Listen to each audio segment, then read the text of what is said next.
Welcome everyone from JMS Art Term 4.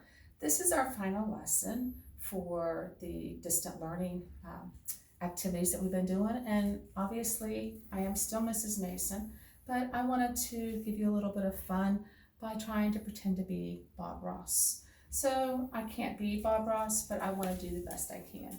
And I'm sorry I didn't have a brown afro wig, so I improvised. Also, I want to point out that he taught me how to do happy little trees. So today we're going to do happy little trees. I've already started a little bit so that it won't take too long. This is the only shirt I had that was similar to Bob's, so may God rest his soul, I did my best. All right, so we're going to take our palette and we're going to put some colors on here. And do what you want to do because it's your painting and you can have a good time with it. But I'm using ultramarine blue, phthalo green, raw umber, burnt sienna, and Mars black. And no, there is no quiz.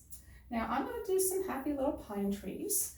And as I do it, I'm going to talk to you about some fun facts about Bob Ross. So first of all, we always use the side of the brush and just go and use the edges. And we kind of do a little vertical line going down to the horizon.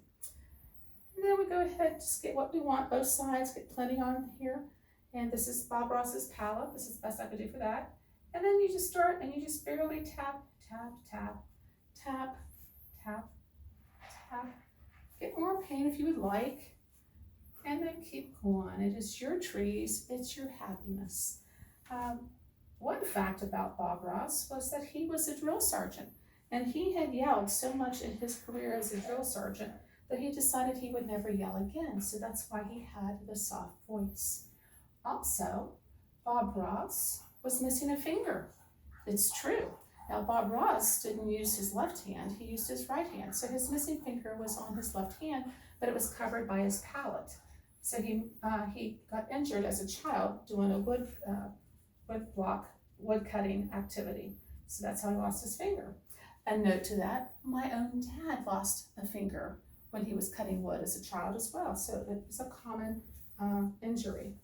Also, he did thousands and thousands of paintings, all outdoors and all, whatever he wanted it to make, but he wanted it to be your happy spot. And by an ocean, he would do an ocean, he would do mountains, so it's whatever would make you happy.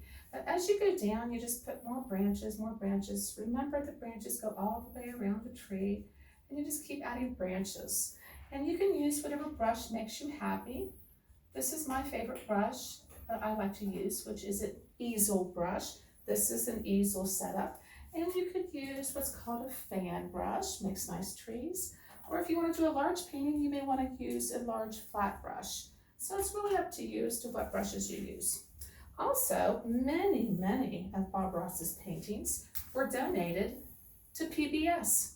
He wanted to make sure that they would have money to continue their awesome broadcasting, their free broadcasting. So he donated several of those.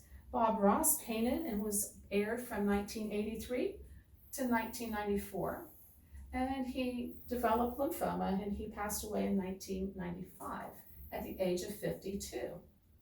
Now that sounds old to you, but trust me, it's not that old.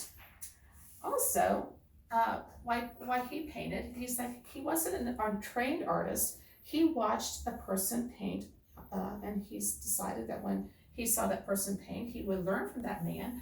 And that's how he started learning to paint, was just by watching someone else. So he thought that that's how other people could learn to paint, was by him showing you what to do.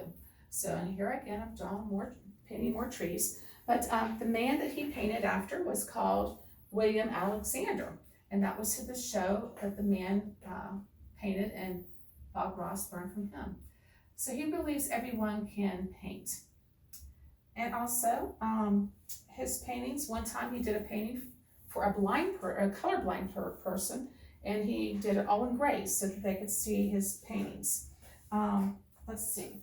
He encouraged people to paint and turn in and show pictures of their work on his show, and he would show those from time to time. So that was another thing that he did. But he encouraged audience participation.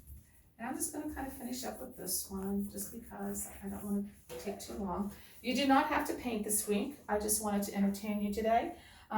Every day is a good day when you get to paint. That is a famous quote from Bob Ross, as well as we do not make mistakes, just happy little accidents.